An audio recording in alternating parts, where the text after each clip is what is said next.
나토가 비웃었습니다. 72시간 만에 실전 배치 불가능합니다.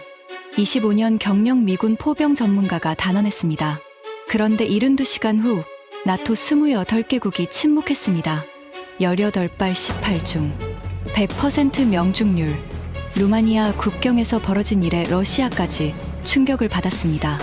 유출된 내부 문서엔 이렇게 적혀 있었죠. 한국제 K9 아군 자주포 대비 2배 우수, 추가 수출 차단 요망. 적국이 먼저 인정한 겁니다. 영하 15도, 밤샘 작업, 그리고 기적. 그 충격적인 전말을 지금 공개합니다. 시작하기 전 구독과 좋아요, 그리고 대한민국 화이팅 댓글로 한국을 응원해주세요. 그날 브뤼셀 나토 본부 회의실은 얼어붙어 있었습니다. 28개국 국방대표들이 모인 대형 스크린에는 우크라이나 국경 지도가 떠 있었고 붉은 점들이 러시아군 배치 현황을 보여주고 있었죠. 120km, 루마니아 국경에서 러시아군 주둔지까지의 거리였습니다. 저는 마이클 브레넌, 미 육군 대령이자 나토 포병평가단장입니다. 25년간 포병만 연구해왔고 걸프전과 이라크전에서 직접 M109 팔라딘을 지휘했습니다. 자주포라면 세계 누구보다 잘 안다고 자부했죠. 그런데 그날 사무총장이 꺼낸 말에 저는 귀를 의심했습니다. 한국에서 K9 자주포 18문이 루마니아에 긴급 배치됩니다. 회의실이 술렁였습니다. 독일 대표가 손을 들었죠. 일정이 어떻게 됩니까? 72시간입니다. 72시간. 사흘. 저는 속으로 코웃음을 쳤습니다. 자주포 한 문을 제대로 운용하려면 최소 2주는 훈련해야 합니다. 그것도 숙련된 포병 기준으로요. 그런데 72시간 만에 18문을 실전 배치한다고요? 불가능합니다. 제가 말했습니다. 회의실의 시선이 제게 쏠렸죠. 브레넌 대령, 근거가 있습니까? 사무총장이 물었습니다. 저는 25년간 포병을 다뤘습니다. 팔라딘 기준으로 기본 조작만 익히는데 일주일, 사격 통제 시스템 숙지에 또 일주일, 그리고 실사격까지 합치면 최소 한 달입니다. 저는 자신 있게 말했습니다. 루마니아군은 구소련제 자주포만 다뤄본 병력입니다. K9은 완전히 다른 체계예요. 자동 장전, 디지털 사격 통제, GPS 연동까지. 72시간은 매뉴얼 읽는 시간도 부족합니다. 회의실이 조용해졌습니다. 제 말이 맞았으니까요. 상식적으로 불가능한 일이었습니다. 하지만 사무총장은 고개를 저었습니다. 브레넌 대령, 우크라이나 전선이 어떻게 돌아가는지 아시죠? 알고 있었습니다. 러시아군이 하루가 다르게 국경으로 접근하고 있었죠. 루마니아는 나토 동부 최전방이었습니다. 시간이 없었어요. 한국 정부가 조기 인도를 결정했습니다. 원래 내년 예정이었지만 상황이 급박해졌죠. 사무총장이 스크린을 바꿨습니다. K9 자주포의 재원표가 떴습니다. 구경 155mm, 중량 52톤, 자동 장전 장치, 분당 최대 6발 발사. 숫자만 보면 나쁘지 않았습니다. 하지만 저는 고개를 저었죠. 스펙은 그럴듯해 보입니다. 하지만 실전은 다릅니다. 제가 말했습니다. 종이 위의 숫자와 전장에서의 성능은 완전히 다른 문제예요. 한국 무기가 실제 전투에서 검증된 적이 있습니까? 회의실이 다시 조용해졌습니다. 솔직히 말하면 저는 한국 무기를 신뢰하지 않았습니다.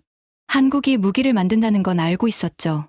하지만 제가 아는 한 그건 대부분 미국 기술을 라이선스 생산하거나 우리 설계를 참고해서 만든 것들이었습니다. K9도 마찬가지일 거라고 생각했어요. 우리 M109 팔라딘의 아시아 버전, 그 이상도 이하도 아니라고요. 그때 영국 대표가 끼어들었습니다. 브레넌 대령의 우려는 이해합니다. 하지만 현실적으로 다른 대안이 없습니다. 독일 피쉬 2000은 생산 적체로 내년까지 대기, 프랑스 카이사르는 우크라이나 지원으로 여유분이 없고요. 그랬습니다. 유럽 자체 물량이 바닥난 상황이었죠. 러시아와의 대치가 길어지면서 모든 나라가 자국 방어에 급급했습니다. 한국만이 즉시 공급 가능한 유일한 옵션입니다. 사무총장이 결론을 내렸습니다. 브레넌 대령, 당신이 평가단장으로 루마니아에 가십시오. 72시간 후 실전 배치 가능 여부를 판단해주세요. 저는 한숨을 내쉬었습니다. 어쩔 수 없었죠. 명령이었으니까요. 하지만 속으로는 이미 결론을 내리고 있었습니다. 72시간 만에 실전 배치, 불가능하다. 내 보고서 첫 줄은 이미 정해졌다. 배치 불가. 추가 훈련 필요. 그렇게 적을 생각이었습니다. 루마니아로 떠나기 전날 밤, 저는 버지니아 집에서 아내와 저녁을 먹고 있었습니다. 한국이라. 가본 적 있어? 아내 제니퍼가 물었습니다. 한 번. 20년 전에 연합훈련으로 갔었지. 을지 포커스렌즈였나. 저는 스테이크를 썰며 대답했죠. 어땠어? 글쎄, 기억나는 건 소주라는 술이 독했다는 것 정도? 아내가 웃었습니다. 저도 웃었죠. 하지만 솔직히 그때 한국에서 받은 인상은 별로 좋지 않았습니다.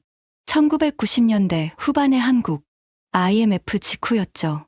경제가 엉망이었고 군 장비도 낡아 보였습니다. 훈련장에서 본 한국군 자주포는 우리 M109의 구형 버전 같았어요. 기계식 조준, 수동 장전.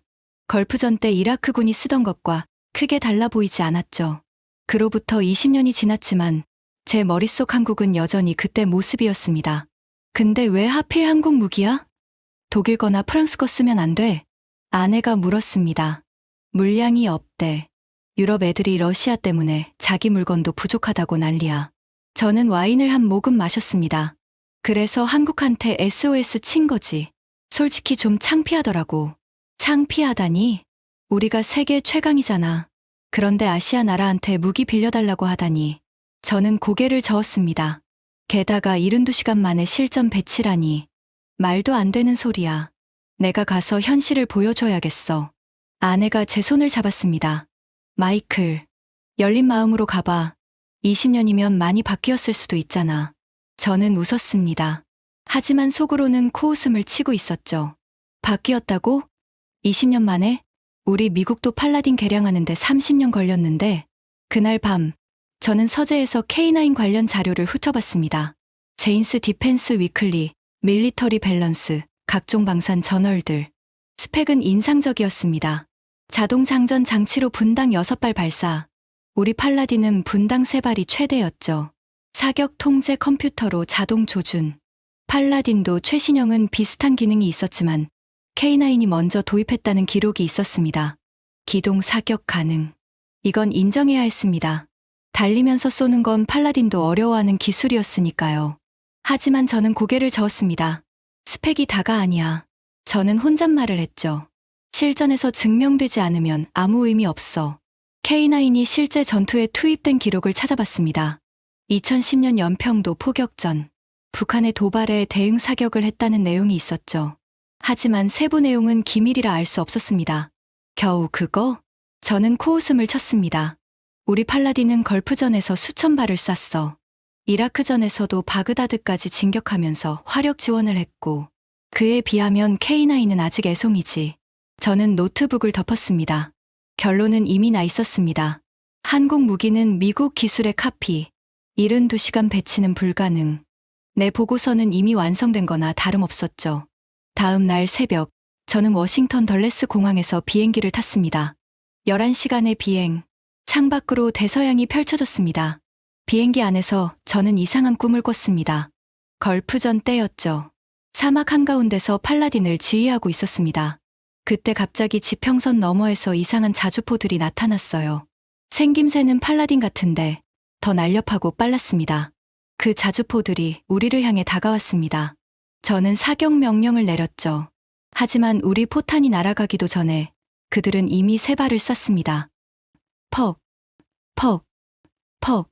저는 소리를 지르며 깨어났습니다. 손님, 괜찮으세요? 승무원이 걱정스러운 표정으로 물었습니다. 아, 네. 괜찮습니다. 꿈을 꿨네요. 저는 이마에 땀을 닦았습니다. 이상한 꿈이었죠. 하지만 그때는 그게 예언이 될 줄 몰랐습니다. 부쿠레슈티 공항에 도착한 건 현지 시각 저녁 7시였습니다. 11월에 루마니아는 이미 겨울이었죠. 비행기에서 내리자마자 차가운 바람이 얼굴을 때렸습니다. 버지니아보다 10도는 낮았어요. 공항 출구에 루마니아군 장교가 대기하고 있었습니다. 30대 초반의 여성 대위였죠. 브레넌 대령님이시죠? 저는 소피아 드라간 대위입니다. 페테시티 훈련장까지 안내를 맡았습니다. 영어가 유창했습니다. 억양은 있었지만 의사소통에 문제없는 수준이었죠. 훈련장까지 얼마나 걸립니까? 2시간 정도입니다. 저는 고개를 끄덕이고 차에 올랐습니다. 군용 지프가 도시를 벗어나 동쪽으로 향했습니다. 창밖으로 루마니아의 밤 풍경이 스쳐 지나갔죠. 평원이 끝없이 펼쳐져 있었습니다. 가로등도 드문드문. 어둠이 짙었습니다. 대위, 한국 교관단은 이미 도착했습니까? 제가 물었습니다. 네, 이틀 전에 도착했습니다. 6명이요. 6명. 저는 눈을 깜빡였습니다. 18문의 자주포를 6명이 훈련시킨다고요? 예, 교관단장 포함해서 장교 2명, 부사관 4명입니다. 저는 속으로 코웃음을 쳤습니다. 미군 기준으로는 말도 안 되는 인원이었죠. 우리가 팔라딘 신형을 해외에 수출할 때는 교관만 20명 이상 보냅니다. 그것도 3개월 파견으로요. 6명이 72시간 만에 18문을 실전 배치 수준으로 훈련시킨다. 불가능했습니다. 물리적으로 불가능해요. 한국 교관들, 경험이 많습니까? 제가 물었습니다. 교관단장이 K9 운용 경력 15년이라고 들었습니다. 15년. 나쁘지 않았습니다. 하지만 경력이 전부가 아니죠. 해외 훈련 경험은요? 이번이 처음이라고 합니다. 저는 한숨을 내쉬었습니다. 처음. 해외 훈련이 처음이라고요. 언어도 다르고, 문화도 다르고, 장비 운용, 철학도 다른 외국군을 훈련시키는 건 국내 훈련과 완전히 다른 차원입니다. 저도 나토 연합훈련을 수십 번 경험했지만 매번 의사소통 문제로 골머리를 앓았죠. 영어가 통하는 영국군과도 용어 차이 때문에 혼선이 생기는데 한국어와 루마니아어 사이에서 어떻게 소통한다는 겁니까? 통역은 어떻게 합니까? 저희 측에서 영어 통역관을 붙였습니다. 한국 교관이 영어로 설명하면 통역관이 루마니아어로 전달하는 방식이요. 이중 통역, 최악이었습니다. 메시지가 왜곡될 가능성이 높았죠. 저는 창밖을 바라봤습니다. 어둠 속에서 희미한 불빛이 깜빡이고 있었습니다. 저게 뭡니까? 우크라이나 방향입니다. 국경에서 120km 정도 떨어진 곳이죠. 소피아 대위가 담담하게 말했습니다. 저기서 지금도 전투가 벌어지고 있습니다. 저는 말없이 그 불빛을 바라봤습니다. 전쟁이었습니다. 진짜 전쟁. 훈련이 아니라 실전. 저 불빛 아래에서 사람들이 죽어가고 있었죠.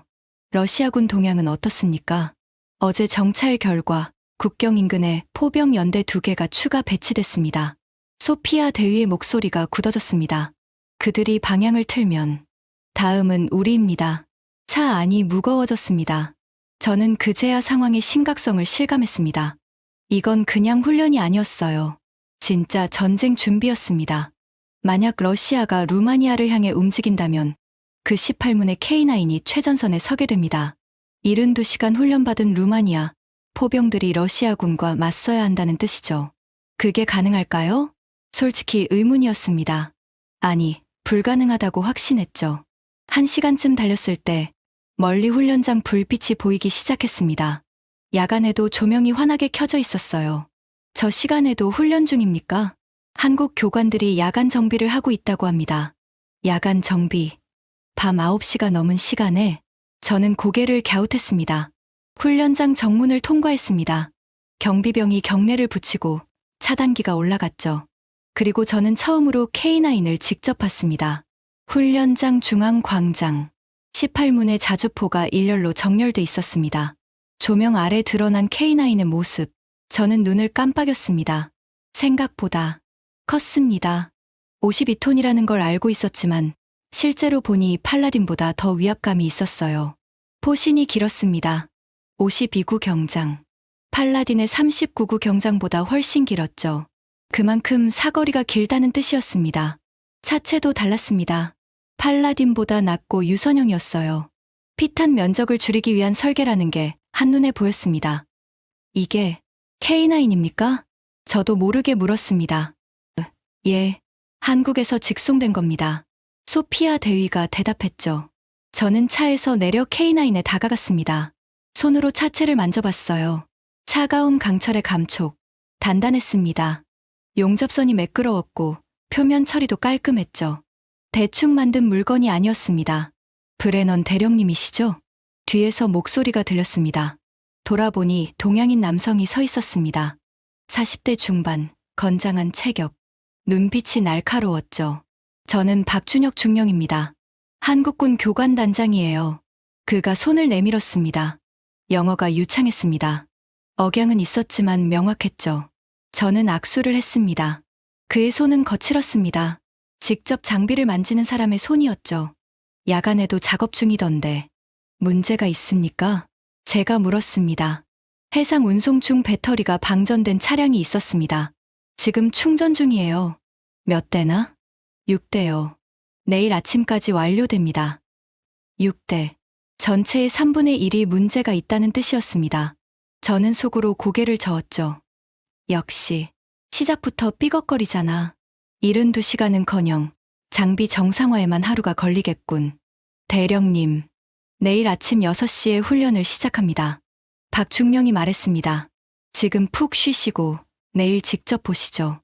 저는 고개를 끄덕였습니다. 그러죠. 내일 뵙겠습니다. 숙소로 향하면서 저는 하늘을 올려다봤습니다. 구름 사이로 별이 보였죠. 그리고 문득 깨달았습니다. 저 위 어딘가에서 러시아 정찰 위성이 이 훈련장을 내려다보고 있을 거라는 거요. 우리가 뭘 하든 그들은 다 보고 있었습니다. 내일부터가 진짜 시작이었습니다. 다음 날 새벽 5시 30분. 알람보다 먼저 눈이 떠졌습니다. 시차 때문이었죠. 버지니아 시간으로는 밤 10시였으니까요. 숙소 창문을 열자 차가운 공기가 밀려들었습니다. 온도계를 확인하니 영하 5도. 11월 초인데 벌써 이 정도라니. 루마니아의 겨울은 일찍 시작되는 모양이었습니다. 샤워를 하고 군복을 입었습니다. 거울에 비친 제 얼굴. 25년 군 생활의 흔적이 주름으로 남아 있었죠. 오늘 뭘 보게 될까? 솔직히 기대는 없었습니다. 72시간 만에 실전 배치, 불가능하다는 결론은 이미 내려져 있었죠. 오늘은 그 증거를 수집하는 날이었습니다. 훈련장에 도착한 건 5시 50분이었습니다. 그런데 이상했어요. 훈련장이 이미 분주했습니다. 새벽 6시도 안 됐는데 18문의 K9 주변에 사람들이 모여 있었습니다. 루마니아 포병들과 한국 교관들, 그리고 조명 아래에서 뭔가 점검하는 모습이 보였죠. 벌써 시작했습니까? 제가 소피아 대위에게 물었습니다.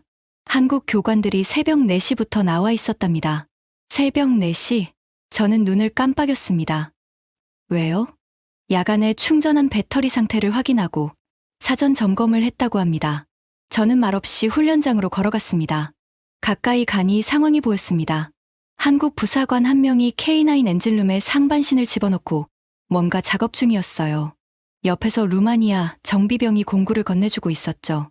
뭘 하는 겁니까? 제가 물었습니다. 박준혁 중령이 다가왔습니다. 냉각수 점검입니다. 해상 운송 중 일부 증발했을 수 있어서요. 운송 전에 확인 안 했습니까? 했습니다. 하지만 확실히 하려고요. 확실히 하려고. 저는 속으로 코웃음을 쳤습니다. 과잉 대응이라고 생각했죠. 냉각수 조금 부족한 게 뭐 대수라고. 우리 팔라딘도 그 정도는 그냥 운용합니다. 하지만 박중령은 진지했습니다. 72시간밖에 없습니다. 장비 문제로 시간 낭비할 여유가 없어요. 그 말에 저는 살짝 찔렸습니다. 시간이 없다. 그건 맞는 말이었죠. 오전 6시 정각. 훈련이 공식적으로 시작됐습니다. 루마니아 포병 72명이 광장에 정렬했습니다.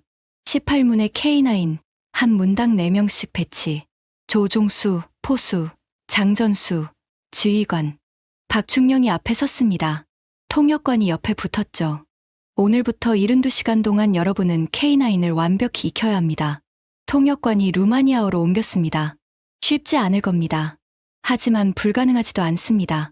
포병들의 표정이 굳어 있었습니다. 긴장과 불안이 뒤섞인 얼굴들. 저는 옆에서 지켜보고 있었습니다. 그리고 속으로 생각했죠. 불가능하지 않다고? 글쎄, 두고 보자. 훈련은 기본 조작부터 시작됐습니다. 첫 번째 단계, 탑승과 하차. 간단해 보이지만 중요한 과정이었습니다.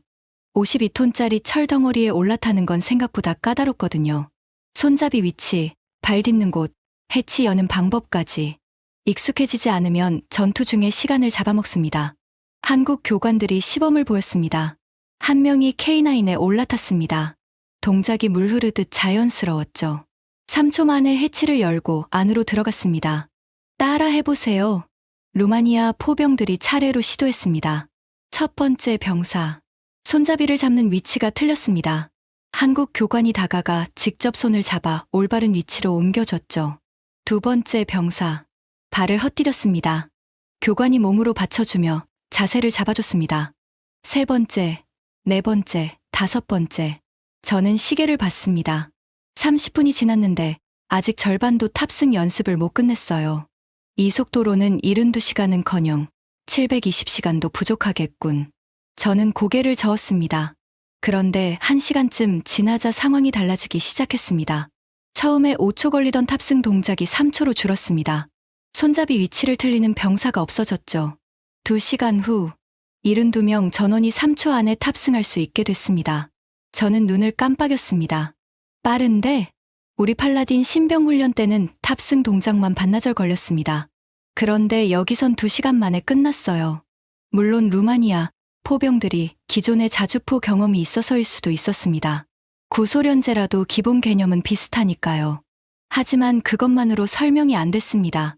한국 교관들의 교육 방식이 뭔가 달랐어요. 말로 설명하는 시간이 짧았습니다. 대신 직접 시범을 보여주고 손으로 잡아서 자세를 교정해줬죠.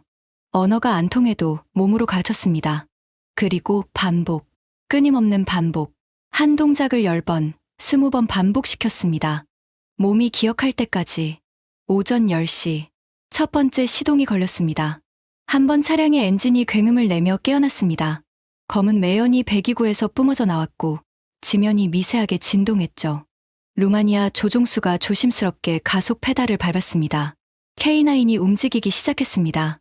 52톤의 철덩어리가 부드럽게 앞으로 나아갔습니다. 생각보다 훨씬 부드러웠어요. 멈춰보세요. 한국 교관이 말했습니다. 조종수가 브레이크를 밟았습니다. K9이 멈췄죠. 좋습니다. 다시 출발. 출발. 정지. 출발. 정지. 단순한 동작의 반복이었습니다. 하지만 그 단순함 속에 핵심이 있었죠. 저는 옆에서 지켜보며 의아했습니다. 팔라딘 훈련에서는 이론 교육의 하루를 통째로 씁니다. 엔진 구조, 변속기 원리, 유압 시스템 작동 방식까지 모든 걸 머리로 이해시킨 후에 실습에 들어가죠. 하지만 한국 교관들은 달랐습니다. 이론 설명은 최소한으로 줄이고 바로 실습에 들어갔어요. 몸으로 먼저 익히고 이론은 나중에. 처음엔 비효율적이라고 생각했습니다. 원리를 모르면 응용이 안 되잖아요. 하지만 결과는 달랐습니다. 정오가 되자 18문 전체가 시동을 걸고 기본 기동을 할 수 있게 됐습니다. 6시간 만에. 저는 믿을 수 없었습니다. 팔라딘 기준으로는 이틀치 분량이었습니다. 그걸 반나절 만에 끝냈어요. 어떻게 가능하지? 저도 모르게 중얼거렸습니다. 옆에 서 있던 한스 뮬러 소령이 대답했습니다. 독일 연방군에서 온 참관인이었죠. 저도 놀랐습니다.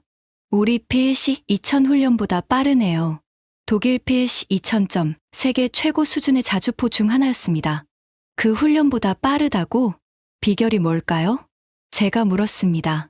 한스 소령이 어깨를 으쓱했습니다. 글쎄요. 장비가 직관적으로 설계됐거나 아니면 저 교관들이 뭔가 특별한 방법을 아는 거겠죠. 저는 훈련장을 다시 바라봤습니다. 한국 교관들은 쉬지 않고 움직이고 있었습니다. 한 차량에서 다른 차량으로, 한 병사에서 다른 병사로 끊임없이 가르치고, 교정하고, 격려하고, 잘하고 있어요. 조금만 더. 바로 그겁니다. 언어는 안 통해도 톤은 통했습니다. 루마니아 병사들의 표정이 밝아지고 있었죠. 뭔가 이상했습니다. 제 예상과 다르게 흘러가고 있었어요. 오후 훈련은 사격 통제 시스템이었습니다. 이게 진짜 고비라고 생각했습니다. 기동은 그래도 기본이에요. 운전하고 멈추는 건 자주포든 탱크든 비슷하니까요. 하지만 사격 통제 시스템은 완전히 다른 차원입니다. 디지털 조준, 탄도 계산, GPS 연동, 통신 네트워크까지. 현대 자주포의 핵심은 여기에 있죠. 구소련제 자주포만 다뤄본 루마니아 포병들에게 이건 외계 기술이나 다름없을 거라고 생각했습니다. 박중령이 사격 통제 시스템을 설명하기 시작했습니다. K9의 사격 통제 시스템은 완전 자동화입니다. 그가 태블릿을 들어 보였습니다. 화면에 K9 내부 구조가 떠 있었죠. 목표 좌표를 입력하면 시스템이 자동으로 탄도를 계산합니다. 바람, 온도, 고도까지 전부 반영해요. 통역관이 루마니아어로 옮겼습니다. 그 다음 포탑과 포신이 자동으로 조준합니다. 포수는 발사 버튼만 누르면 됩니다. 루마니아 포병들의 표정이 미묘했습니다. 반은 놀라움, 반은 의심. 저도 비슷한 기분이었습니다. 완전 자동화. 그게 말이 되나? 팔라딘도 최신형은 디지털 사격 통제가 있습니다. 하지만 완전 자동은 아니에요. 포수가 수동으로 조정해야 하는 부분이 많죠. 직접 보여드리겠습니다. 박중령이 한번 차량으로 올라갔습니다. 저도 따라 올라갔습니다. 직접 봐야 믿을 수 있으니까요. K9 내부는 생각보다 넓었습니다. 4명이 앉아도 답답하지 않았죠. 사격 통제 컴퓨터 화면이 빛나고 있었습니다. 한글과 영어가 혼재된 인터페이스. 박중령이 좌표를 입력했습니다. 목표 훈련장 동쪽 8km 지점. 엔터를 누르자 화면에 탄도 곡선이 그려졌습니다. 동시에 포탑이 움직이기 시작했어요. 윙. 모터 소리와 함께 포탑이 회전했습니다. 포신이 천천히 올라갔죠. 3초. 조준 완료. 화면에 녹색 불이 들어왔습니다. 저는 눈을 깜빡였습니다. 3초. 좌표 입력부터 조준 완료까지 3초. 팔라딘은 같은 과정에 최소 15초가 걸립니다. 수동 조정까지 하면 30초 이상이고요. 이제 장전입니다. 박중령이 장전 버튼을 눌렀습니다. 자동 장전 장치가 작동했습니다. 철컥. 기계팔이 포탄을 집어들었습니다. 155mm 고폭탄. 무게만 45kg. 그 무거운 포탄이 컨베이어를 타고 이동했습니다. 그리고 포미에 정확히 삽입됐죠. 철컥. 폐쇄기가 닫혔습니다. 장전 완료. 저는 스톱워치를 확인했습니다. 6초. 좌표 입력부터 발사 준비 완료까지 총 6초. 저는 할 말을 잃었습니다. 팔라딘은 수동 장전입니다. 장전수가 45kg짜리 포탄을 직접 들어서 포미에 넣어야 해요. 숙련된 장전수도 15초는 걸리고 보통은 2030초입니다. 그런데 K9은 6초. 연속 발사도 가능합니다. 박중령이 말했습니다. 자동 장전 덕분에 분당 최대 6발까지 발사할 수 있어요. 분당 6발. 저는 머릿속으로 계산했습니다. 팔라딘은 분당 3발이 최대입니다. 그것도 숙련된 승무원 기준이고 실전에서는 분당 2발도 버거워요. K9은 2배. 같은 시간에 2배의 화력을 퍼부을 수 있다는 뜻이었습니다. 직접 해보시겠습니까? 박중령이 제게 물었습니다. 저는 잠시 망설였습니다. 하지만 직접 해봐야 확신할 수 있었죠. 그러죠. 저는 포수석에 앉았습니다. 화면을 봤습니다. 인터페이스가 직관적이었어요. 영어 모드로 전환하니 더 편했죠. 목표 좌표를 입력해보세요. 박중령이 종이 한 장을 건넸습니다. 좌표가 적혀 있었죠. 저는 키패드로 좌표를 입력했습니다. 엔터. 화면에 탄도 곡선이 그려졌습니다. 포탑이 움직이기 시작했죠. 윙. 3초 후. 조준 완료. 장전 버튼을 눌렀습니다. 철컥. 철컥. 6초 후. 발사 준비 완료.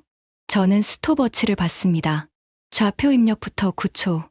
처음 해보는 건데 9초? 믿을 수 없었습니다. 팔라딘 신병이 같은 과정을 하려면 최소 1분은 걸립니다.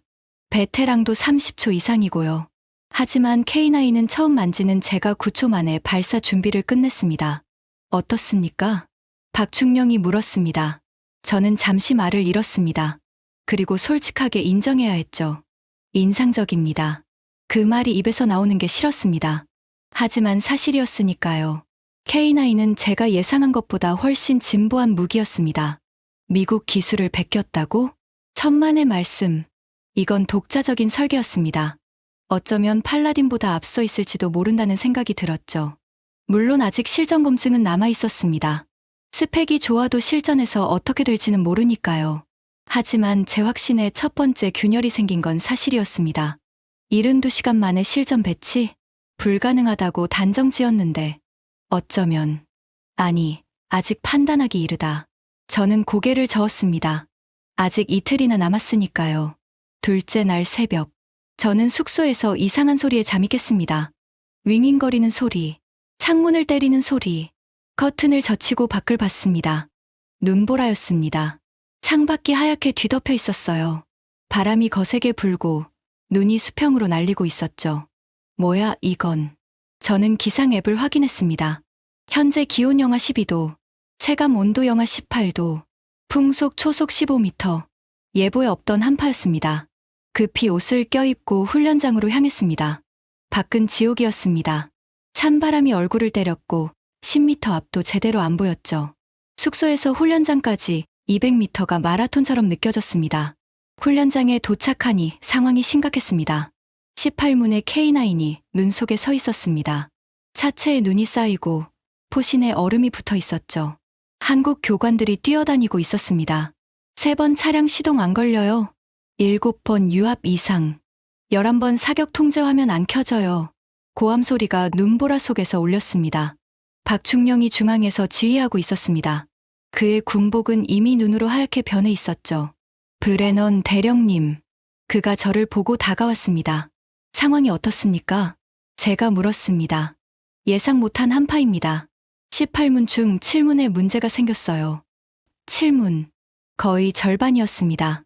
원인이 뭡니까? 저온 때문입니다. 유압유가 점도가 높아지면서 펌프에 과부하가 걸렸고 일부 전자 장비에 결로 현상이 생겼어요. 결로 현상. 차가운 외부 공기와 따뜻한 내부 장비 사이의 온도 차이로 수분이 응결되는 현상이었습니다. 정밀 전자 장비에는 치명적이죠. 저는 속으로 생각했습니다. 역시 실전 환경에서는 다르잖아. 스펙이 아무리 좋아도 이런 변수 앞에서는 무력해지는 거야. 수리에 얼마나 걸립니까? 제가 물었습니다. 박충령의 표정이 굳어졌습니다. 모르겠습니다. 최대한 빨리 복구하겠습니다. 모른다. 시간이 얼마나 걸릴지 모른다. 72시간 중 이미 24시간이 지났습니다. 남은 건 48시간. 그 48시간 안에 장비를 복구하고 훈련을 마치고 실전 배치 준비까지 해야 했습니다. 불가능했습니다. 저는 확신했죠. 이번 미션은 실패다. 내 보고서는 배치 불가로 확정됐다. 하지만 한국 교관들은 포기하지 않았습니다. 그들은 눈보라 속에서 작업을 시작했습니다. 한 명이 3번 차량 엔진룸에 상반신을 집어넣었습니다. 영하 15도의 추위 속에서. 야, 장갑 벗어. 나사가 안 잡혀. 한국어로 외치는 소리가 들렸습니다. 장갑을 벗었습니다. 맨손으로. 영하 15도에서 맨손으로 금속을 만지면 어떻게 되는지 아십니까? 손가락이 철판에 달라붙습니다. 피부가 얼어서. 하지만 그 부사관은 개의치 않았습니다. 맨손으로 나사를 조이고 커넥터를 연결했죠. 10분 작업하고 5분 손을 녹이고 다시 10분 작업하고 5분 손을 녹이고 그 과정을 반복했습니다. 저는 말없이 지켜봤습니다. 미쳤군. 그게 솔직한 생각이었습니다. 저 정도 악조건에서 작업하면 동상에 걸립니다. 군의관도 말릴 거예요. 하지만 그들은 멈추지 않았습니다. 7번 차량 담당 부사관은 유압 라인을 분해하고 있었습니다. 기름이 손에 묻었지만 닦을 시간도 없이 다음 작업으로 넘어갔죠. 11번 차량에서는 사격 통제 패널을 뜯어내고 있었습니다. 헤어드라이어로 습기를 제거하는 중이었어요. 헤어드라이어? 저는 눈을 깜빡였습니다. 그들은 숙소에서 헤어드라이어를 가져와 전자장비의 습기를 제거하고 있었습니다. 정석대로라면 건조실에서 24시간 건조해야 합니다. 하지만 시간이 없으니 헤어드라이어로. 즉흥적이었습니다. 매뉴얼에 없는 방법이었죠. 하지만 효과가 있었습니다. 30분 후 11번 차량의 화면이 다시 켜졌습니다. 11번 정상. 환호성이 울렸습니다. 저는 놀라움을 감추지 못했습니다. 저런 방식이 통한다고? 미군이라면 불가능했을 겁니다. 매뉴얼에 없는 건 하면 안 되거든요. 장비 손상 책임 문제도 있고 안전 규정도 있고. 하지만 한국 교관들은 달랐습니다. 규정보다 결과를 우선시했죠. 위험했습니다. 하지만 효과적이었어요. 정오가 되자 상황이 정리되기 시작했습니다. 눈보라가 조금 약해졌고 기온도 영하 10도까지 올라갔죠. 여전히 추웠지만 아침보다는 나았습니다. 그리고 7문 중 5문이 복구됐습니다. 5시간 만에. 저는 믿을 수 없었습니다. 팔라딘에서 같은 문제가 발생하면 최소 하루는 걸립니다. 본국에서 기술 지원팀이 와야 하는 경우도 있고요. 하지만 한국팀은 현장에서 5시간 만에 5문을 살렸습니다. 나머지 2문은 3번과 7번은 부품 교체가 필요합니다. 박충령이 보고했습니다. 예비 부품이 있습니까? 없습니다. 한국에서 공수해야 해요. 한국에서 공수.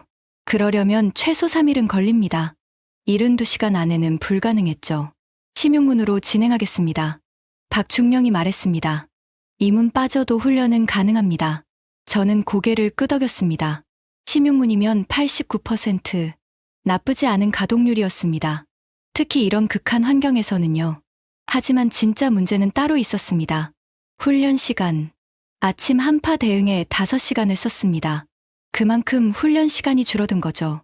남은 시간 43시간. 43시간 안에 사격 훈련, 기동 훈련, 그리고 실사격까지 불가능해 보였습니다. 둘째 날 밤. 공식 훈련은 저녁 7시에 종료됐습니다. 루마니아 포병들은 숙소로 돌아갔죠. 하루 종일 추위 속에서 훈련했으니 지칠만 했습니다. 저도 숙소로 돌아가려 했습니다.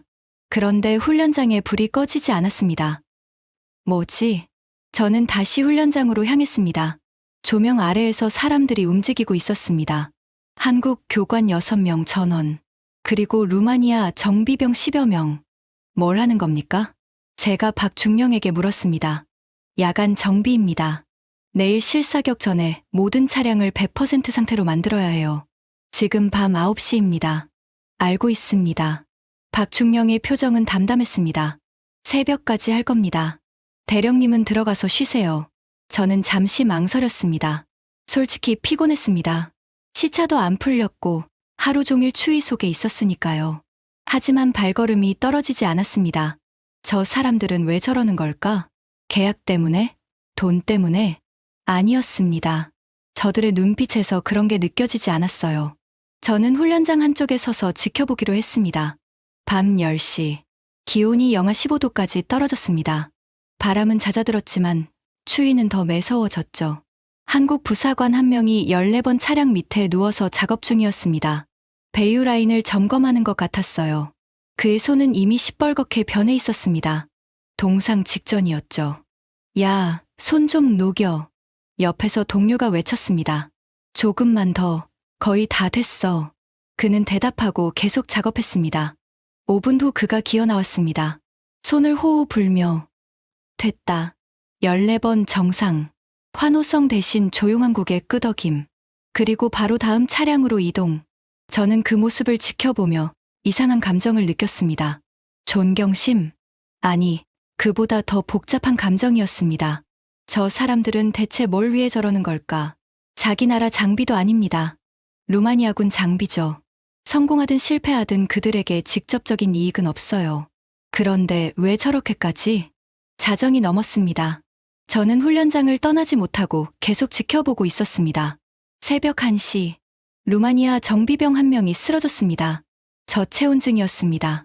3시간 넘게 쉬지 않고 차체 밑에서 작업하다가 의식을 잃은 거죠. 한국 부사관들이 달려갔습니다. 그를 안전한 곳으로 옮기고 담요로 감싸고 따뜻한 물을 먹였습니다. 의무병 불러. 됐어. 의식 돌아왔어. 20분 후 그 루마니아 병사가 눈을 떴습니다. 그리고 놀라운 일이 벌어졌습니다. 그가 일어나려 했습니다. 야, 누워있어. 한국 부사관이 말렸습니다. 아직 작업 안 끝났잖아요. 루마니아 병사가 떨리는 목소리로 말했습니다. 영어가 서툴렀지만 의지는 분명했죠. 내가 할게. 너는 쉬어. 한국 부사관이 그를 눕히고 작업장으로 돌아갔습니다. 저는 그 장면을 보며 목이 메었습니다. 뭘까, 이건. 언어도 다르고 국적도 다른 사람들이 한밤중에 영하 15도의 추위 속에서 함께 일하고 있었습니다. 누가 시켜서가 아니었습니다. 그냥 해야 하니까, 목표가 있으니까. 72시간. 그 불가능해 보이는 목표를 위해 모두가 자신을 던지고 있었습니다.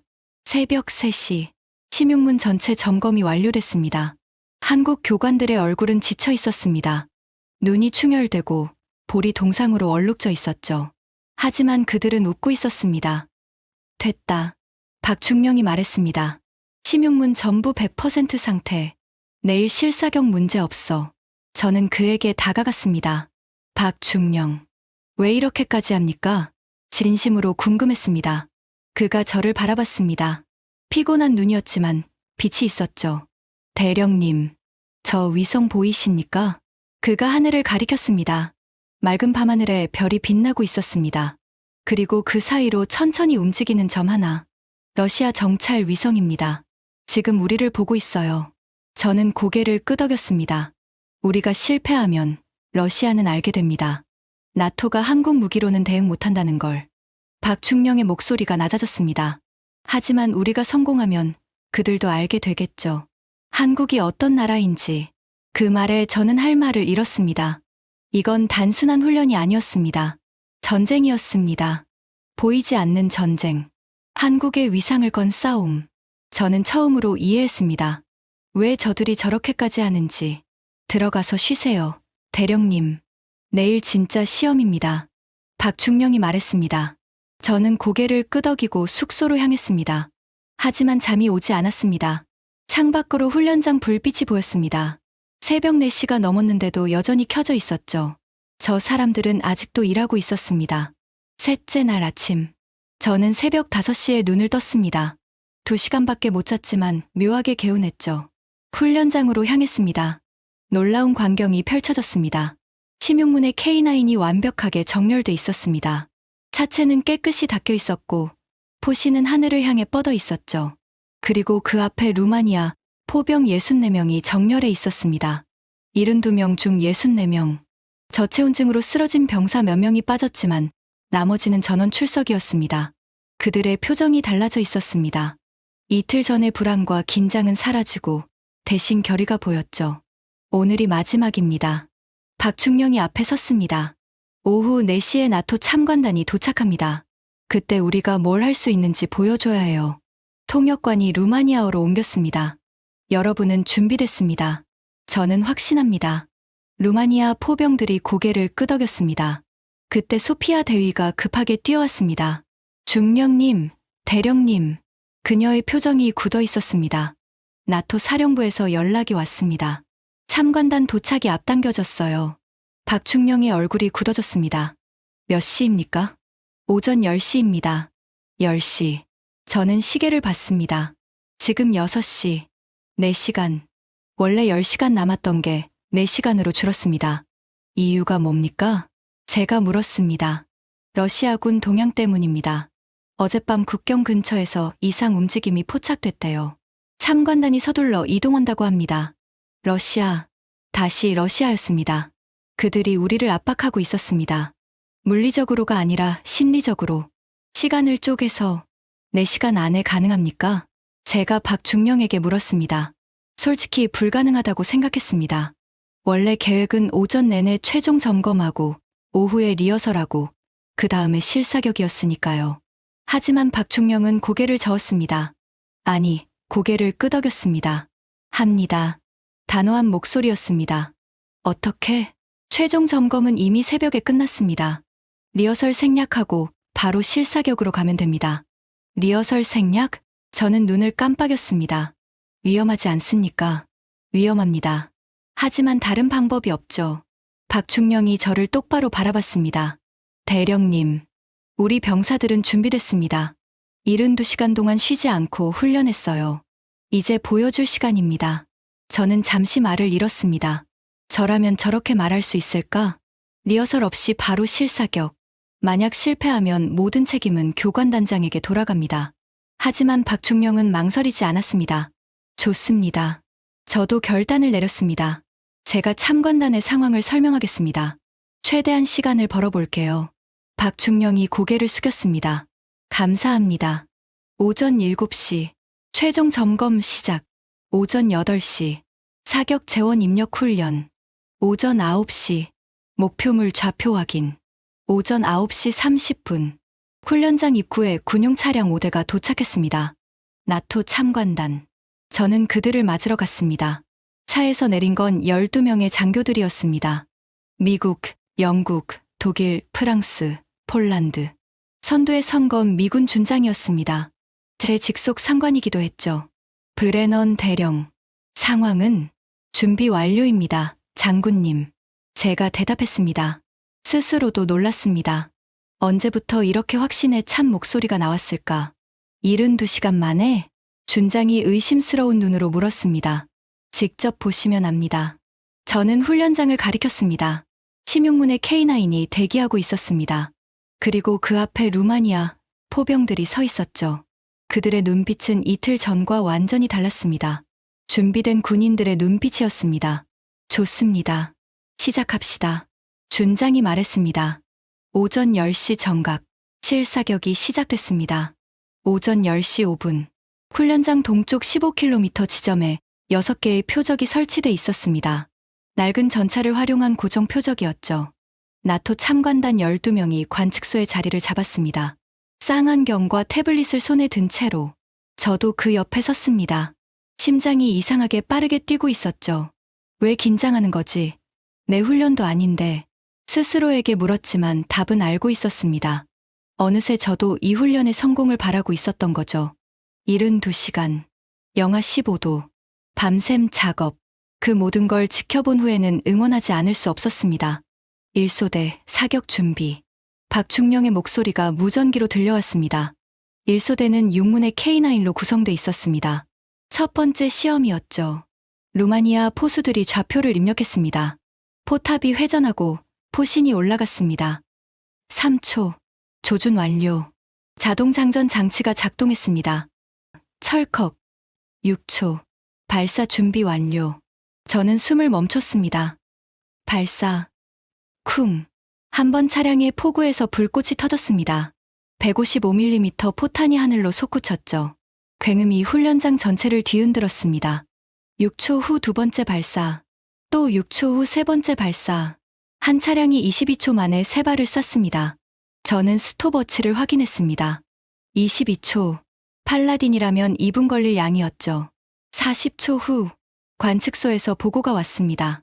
한 번 표적 명중, 두 번 표적 명중, 세 번 표적 명중, 세 발 3중, 100% 명중률. 나토 참관단 사이에서 웅성거림이 일었습니다. 22초에 세 발. 영국군 중령이 중얼거렸습니다. 명중률 100%. 독일 한스 밀러 소령이 눈을 깜빡였죠. 하지만 이건 시작에 불과했습니다. 2소대, 일제 사격 준비. 2소대 육문이 동시에 포신을 올렸습니다. 일제 사격. 육문이 동시에 발사하는 겁니다. 가장 어려운 기술 중 하나였죠. 발사. 쿵쿵쿵쿵쿵쿵. 육문이 거의 동시에 불을 뿜었습니다. 지면이 흔들렸습니다. 폭풍 같은 굉음이 귀를 때렸죠. 먼지가 하늘로 치솟았습니다. 6발의 포탄이 공중을 가르며 날아갔습니다. 40초 후 4번 표적 파괴, 5번 표적 파괴, 6번 표적 파괴, 6발 6중. 또 100%. 나토 참관단이 침묵했습니다. 저도 할 말을 잃었습니다. 이게 가능해? 72시간 훈련받은 병력이 일제 사격에서 100% 명중률을? 미군 포병도 일제 사격에서 100%는 쉽지 않습니다. 숙련된 부대도 8,090%가 보통이죠. 하지만 루마니아 포병들은 해냈습니다. 72시간 만에 3소대 기동 사격 준비. 마지막 시험이었습니다. 가장 어려운 과제, 기동 사격. 달리면서 쏘는 겁니다. 육문의 K9이 시속 30km로 훈련장을 가로질렀습니다. 먼지구름이 뒤를 따랐죠. 갑자기 선두 차량이 멈췄습니다. 포탑이 회전했습니다. 3초. 발사. 차량이 다시 움직이기 시작했습니다. 정지. 사격. 이동. 정지. 사격. 이동. 그 과정이 매끄럽게 이어졌습니다. 마치 춤을 추는 것처럼. 2분 후 모든 사격이 끝났습니다. 관측소에서 최종 보고가 왔습니다. 전 표적 명중 확인. 18발 18중. 100%. 저는 그 자리에 멈춰 섰습니다. 100%. 100%. 100%. 세 번의 시험에서 전부 100%. 믿을 수 없었습니다. 나토 참관단도 마찬가지였죠. 아무도 말을 하지 않았습니다. 침묵이 흘렀습니다. 5초, 10초, 15초. 그 침묵을 깬 건 미군 준장이었습니다. 브레넌 대령. 예, 장군님. 저들이 훈련받은 기간이 얼마나 됐다고 했나? 저는 깊이 숨을 들이켰습니다. 그리고 대답했습니다. 72시간입니다. 정확히는 68시간. 준장의 눈이 커졌습니다. 68시간 만에 이 수준을? 저는 고개를 끄덕였습니다. 그렇습니다. 준장이 훈련장을 바라봤습니다. 심용문에 K9이 서 있었고 그 앞에 루마니아 포병들이 정렬해 있었죠. 미쳤군. 준장이 중얼거렸습니다. 그 말에 모든 게 담겨 있었습니다. 나토 참관단은 즉석 회의를 열었습니다. 15분간의 논의 끝에 결론이 나왔습니다. 실전 배치 가능. 만장일치였습니다. 미군 준장이 공식 발표했습니다. K9 자주포 심용문은 즉각 실전 배치 가능하다고 판단합니다. 나토 표준 화력 체계로 인정합니다. 루마니아 포병들 사이에서 환호성이 터져 나왔습니다. 한국 교관들은 조용히 웃고 있었습니다. 지친 얼굴이었지만 눈빛은 빛나고 있었죠. 저는 박중령에게 다가갔습니다. 축하합니다. 제가 손을 내밀었습니다. 감사합니다. 그가 손을 잡았습니다. 거칠고 갈라진 손이었죠. 72시간 동안의 흔적이 고스란히 남아 있었습니다. 솔직히 말하겠습니다. 제가 말했습니다. 처음엔 불가능하다고 생각했어요. 72시간은 미친 소리라고. 박중령이 고개를 끄덕였습니다. 저도 압니다. 대령님 표정에서 다 보였죠. 저는 쓴웃음을 지었습니다. 그렇게 티가 났습니까? 많이요. 우리는 함께 웃었습니다. 하지만 이제는 인정합니다. 제가 진지하게 말했습니다. K9은 대단한 무기입니다. 그리고 당신들은 대단한 군인들이에요. 박중령의 눈가가 미세하게 떨렸습니다. 감사합니다. 짧은 대답이었지만 그 안에 모든 감정이 담겨 있었습니다. 그날 오후 예상치 못한 소식이 전해졌습니다. 나토 정보부에서 입수한 러시아 내부 문서였습니다. 훈련장 상공 400km 궤도에서 러시아 정찰 위성 코스모스 2543호가 우리의 모든 훈련을 촬영하고 있었습니다. 그 영상이 실시간으로 모스크바 국방부로 전송됐죠. 그리고 그들의 분석 결과가 유출된 겁니다. 문서 내용은 충격적이었습니다. 한국제 K9 자주포의 발사 속도, 명중률, 기동성이 예상을 크게 상회함. 아군 ES-19 자주포 대비 발사 속도 2배, 명중률 1.5배 우수. 나토 동부 전선 화력 균형에 심각한 영향 예상. 저는 그 문서를 읽으며 소름이 돋았습니다. 적이 인정한 겁니다. 러시아가 우리의 적이 한국 무기가 자기들보다 낫다고. 문서 끝에는 이런 문장이 있었습니다. 한국과의 관계 재검토 필요. 추가 수출 차단 방안 강구 요망. 그들이 두려워하고 있었습니다. 한국을. 저는 창밖을 바라봤습니다. 동쪽 지평선. 우크라이나 방향. 저 너머에서 러시아군이 이 훈련장을 지켜보고 있었습니다. 그리고 그들은 알게 됐죠. 나토의 새로운 화력이 등장했다는 걸. 한국이라는 나라가 만든 무기가. 그날 저녁 나토 사령부는 긴급 화상회의를 소집했습니다. 28개국 국방장관급 인사들이 참석했죠. 회의 결과는 놀라웠습니다. 폴란드 K9 48문 추가 도입 결정, 에스토니아 K9 23문 도입 협상 개시, 노르웨이 K9 18문 도입 검토, 체코 K9 12문 관심 표명, 유럽 전역에서 K9 도입 러시가 시작된 겁니다. 72시간의 훈련이 이 모든 걸 바꿔놓았습니다. 그날 밤 훈련장에서 작은 환송식이 열렸습니다. 루마니아 포병 64명과 한국 교관단 6명이 마주섰습니다. 소피아 대위가 앞으로 나왔습니다. 한국 교관단을 대표해 박준혁 중령님께 감사패를 드립니다. 그녀가 나무 액자를 건넸습니다. 루마니아어와 영어로 감사 문구가 새겨져 있었죠. 박중령이 액자를 받았습니다. 영광입니다. 그가 짧게 말했습니다. 하지만 이건 저 혼자 받을 게 아닙니다. 그가 뒤를 돌아봤습니다. 한국 부사관 4명이 서 있었죠. 이 사람들이 진짜 영웅입니다. 영하 15도에서 맨손으로 나사를 조이고 밤새 눈보라 속에서 장비를 고친 사람들. 박중령의 목소리가 떨렸습니다. 저는 지시만 했어요. 이 사람들이 실제로 해냈습니다. 루마니아 포병들이 일제히 경례를 올렸습니다. 한국 부사관들도 경례로 답했습니다. 말은 없었지만 그 침묵 속에 모든 게 담겨 있었습니다. 72시간, 영하 15도, 밤샘 작업, 저체온증, 그리고 100% 명중. 국적도 언어도 달랐지만 그들은 전우가 됐습니다. 저는 옆에서 그 장면을 지켜보고 있었습니다. 그리고 깨달았습니다. 제가 틀렸다는 걸. 25년간 포병을 연구하면서 저는 스펙과 숫자만 봤습니다. 장비의 성능, 발사 속도, 명중률. 그런 것들이 전부라고 생각했죠. 하지만 진짜 중요한 건 따로 있었습니다. 사람이었습니다. 불가능해 보이는 목표 앞에서 포기하지 않는 사람들. 영하 15도에서도 맨손으로 일하는 사람들. 남의 나라 장비를 자기 것처럼 아끼는 사람들. 그런 사람들이 만든 무기가 K9이었습니다. 그리고 그런 사람들이 가르친 병사들이 72시간 만에 100%를 쏜 겁니다. 환송식이 끝난 후 저는 박중령에게 다가갔습니다. 중령, 한 가지만 물어봐도 됩니까? 물론이죠. 왜 그렇게까지 했습니까? 밤새 일하고 맨손으로 작업하고 계약 조건에 그런 건 없었을 텐데. 박중령이 잠시 생각했습니다. 그리고 대답했습니다. 대령님, 저희 아버지가 월남전 참전용사셨어요. 저는 눈을 깜빡였습니다. 예상 못한 대답이었죠. 아버지가 늘 말씀하셨습니다. 전쟁터에서 중요한 건 무기가 아니라 신뢰라고. 옆에 있는 동료를 믿을 수 있느냐. 그게 생사를 가른다고. 박중령이 훈련장을 바라봤습니다. 저 루마니아 병사들은 내일이라도 전쟁에 나갈 수 있어요. 국경 바로 건너편에 러시아군이 있으니까요. 그의 목소리가 낮아졌습니다. 만약 그들이 전투에 나갔는데 K9이 고장 나면 어떻게 됩니까? 우리가 대충 가르쳐서 명중률이 떨어지면. 저는 말없이 들었습니다. 그래서 그렇게 한 겁니다. 저 사람들이 살아 돌아올 수 있도록.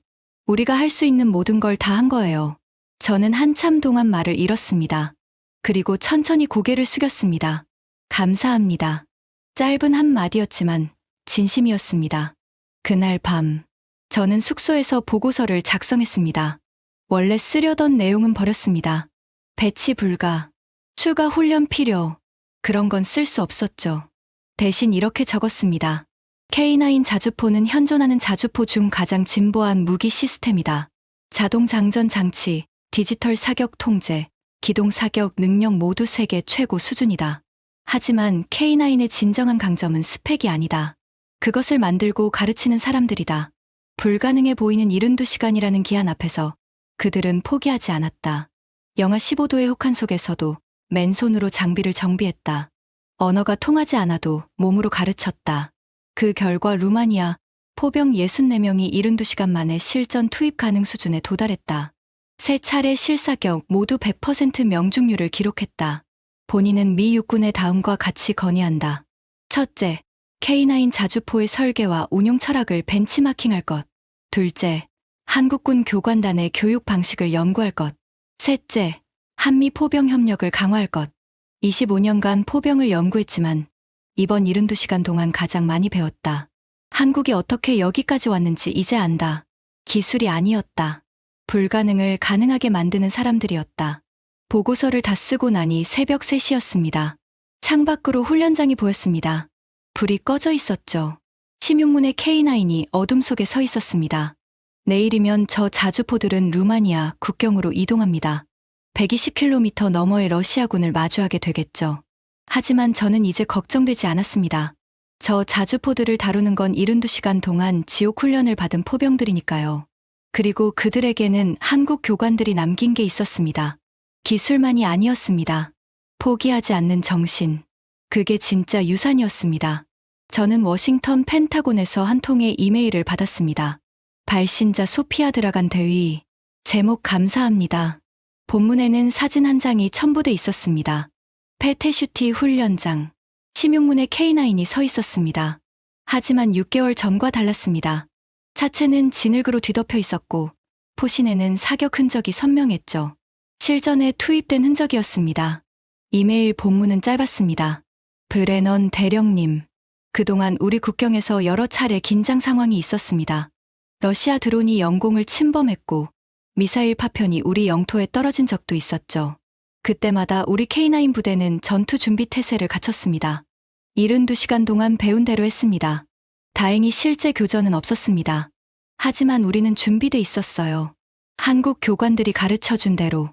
단 한 발도 빗나가지 않을 자신이 있습니다. 감사합니다.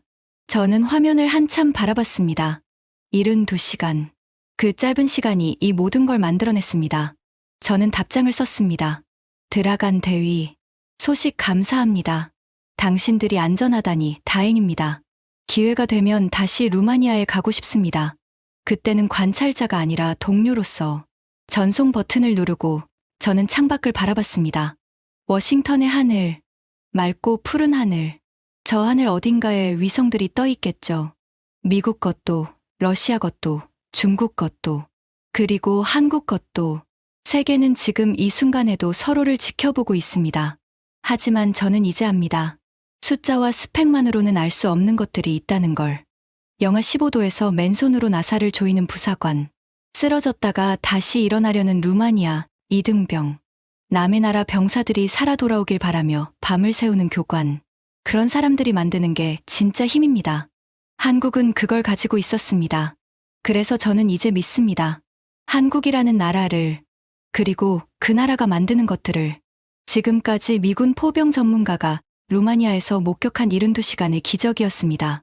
불가능을 가능으로 바꾼 건 기술이 아니라 사람이었습니다. 대한민국의 저력을 보여주는 이 이야기를 널리 공유해주세요. 여러분의 작은 관심이 대한민국의 위상을 높입니다. 구독과 좋아요도 부탁드립니다. 지금까지 감동테라였습니다.